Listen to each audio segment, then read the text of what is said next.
on les retrouve dans les rivières de la forêt tropicale amazonienne. Au lieu de mordre ou de piquer leur proie, ces créatures libèrent jusqu'à 600 volts d'électricité. Il s'agit des anguilles électriques. Que se passerait-il si vous en rencontriez une? Ou pire, des centaines? Comment un poisson peut-il électrocuter quelqu'un?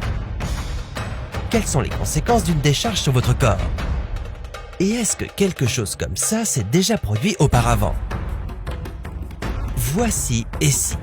Et nous nous demandons ce qui se passerait si vous tombiez dans une piscine remplie d'anguilles électriques. Si vous espériez sauter dans une piscine remplie d'anguilles électriques, vous n'auriez peut-être même pas la chance de pénétrer dans l'eau.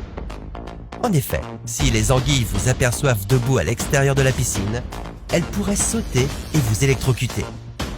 Et oui, quand les anguilles électriques aperçoivent une menace, elles sont capables de sauter pour vous atteindre. Leurs décharges sont alors encore plus violentes que dans l'eau. Donc, vous devrez être prudent avant de sauter dans cette piscine. Mais imaginons que vous y parveniez. Que se passerait-il une fois dans l'eau? Sans aucun doute, cela serait incroyablement dangereux. Bien que les anguilles électriques ne chassent pas les humains et ne soient pas un animal dont nous devrions avoir peur au quotidien, elles n'hésiteront pas à vous électrocuter si elles vous perçoivent comme une menace ou quelque chose qu'elles pourraient manger. Pour l'instant, allons-y en douceur, et disons que vous vous retrouvez nez à nez avec une seule anguille électrique dans une piscine de taille moyenne. À peine entrée dans l'eau, celle-ci libérera une décharge électrique. Pour ce faire, elle utilise les 3 organes électriques de son corps. Ces organes contiennent des électrolytes, et l'anguille les utilise pour naviguer et communiquer, ainsi que pour électrocuter ses proies. Le premier choc électrique sera utilisé pour vous localiser. Il vous affectera de plusieurs façons. S'il s'agit d'une petite anguille électrique, la décharge vous fera l'effet d'une piqûre et provoquera des spasmes musculaires. L'anguille espère que vous ferez quelques éclaboussures qui l'aideront à vous localiser.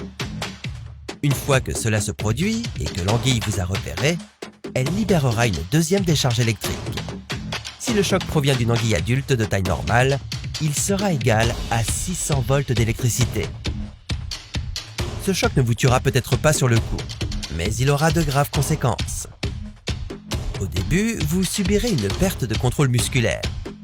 C'est parce que nos muscles sont stimulés par l'électricité. Si vous en recevez trop, vous perdriez certaines fonctions importantes de votre corps. Et comme si cela ne suffisait pas, vous aurez aussi des contractions musculaires très douloureuses. Résultat, vous perdriez connaissance.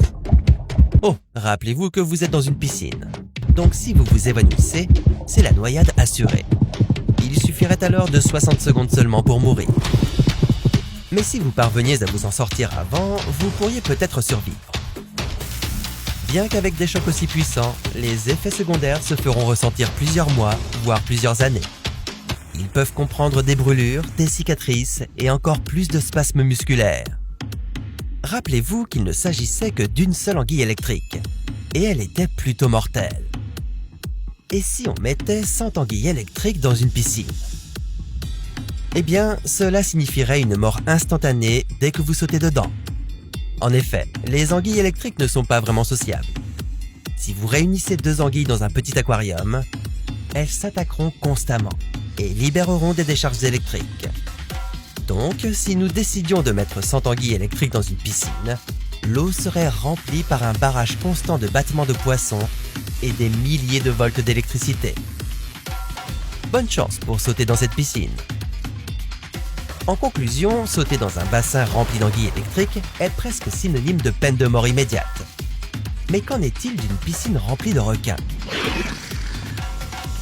Eh bien ça, c'est une histoire pour un autre Et si